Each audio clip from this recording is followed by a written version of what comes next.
Let's talk a little bit about evolution as we move on into a football chat with Tony Dungy, Pro Football Hall of Famer.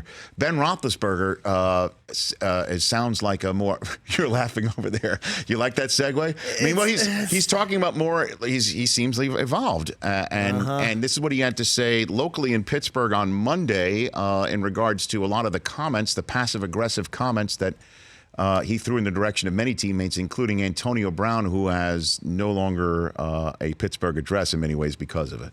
Well, I'll start with saying you're right. AB made me, who I am. I mean, he was the greatest wide receiver I think I've ever played with. And the things that he did in this league and that we did together, are amongst the best of all time. And you're right. There was some great things, and then all of a sudden it just kind of it disappeared, and I'm not really sure where it went. We always worked through it. We always came out the other side smiling and hugged it out and enjoyed it and moved on. And this time I really don't know. He also said he was genuinely sorry for some of the comments that he said locally. Tony, and what do the you comments think? that he made in and of themselves are comments that happen all the time, but they don't get said on a radio show. I mean, those kind of things on the sideline, on the practice field, in the locker room, they happen all the time. But me as a head coach or Ben Roethlisberger as a quarterback, there are some things that you can't say to the general public about your teammates. You can't say it in a forum like a radio show. It just doesn't come off that way, and I think that's what happened. You got soundbite number 2? Because I think that might actually be a better one to play right here. Go for it. It's a fine line to walk sometimes of giving information out, giving kind of some cool things for the fans to be a part of, and maybe saying too much. And I know that I took some heat, and deservedly so, for some of the comments that I've made on that show, and especially towards him. And I genuinely feel bad about that, and I'm sorry. Did I go too far after that Denver game? Probably. I mean, that's the thing about media and social media and things like that is as soon as you say it, sorry only goes so far, right? You can't take it back. And I wish I could, because if that's what ruined our friendship and our relationship, then I truly am genuinely sorry about that.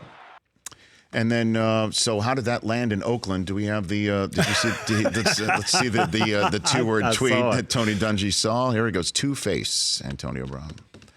What was Tomlin dealing with, do you think?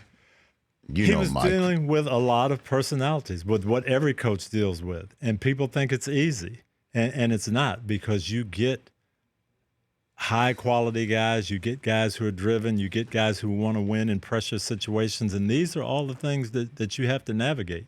And finding a way to do that and finding a way to give them enough responsibility so they can be who they are, but also channel it in the right direction. It's a fine line to walk. Do you get calls or texts from Tomlin?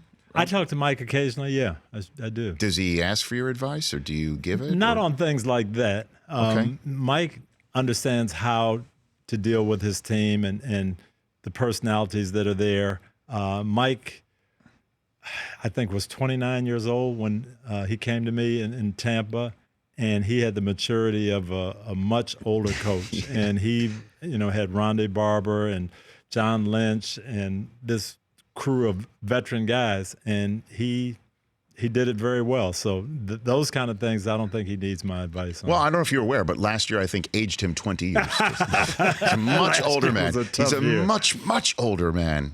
Tough year. After last year.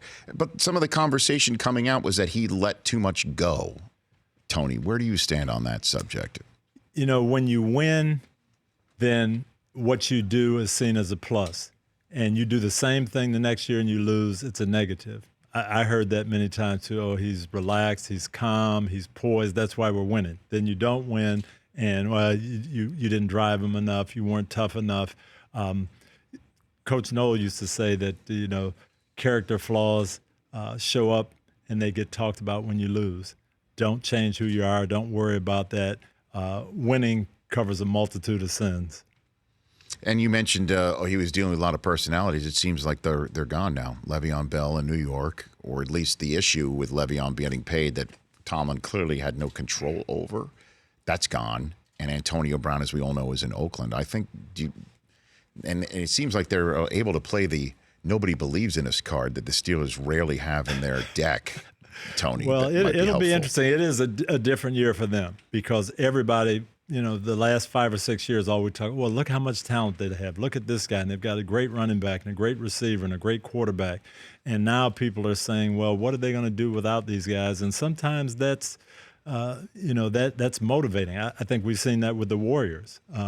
With Kevin being out. Right. It's this bench isn't very good. Well, all of a sudden the bench has to play and they step up because they're forced to. And many times circumstances bring the best out of people. For more of The Rich Eisen Show, tune to Audience Channel 239 on DirecTV for free on BR Live or download the Rich Eisen Show app.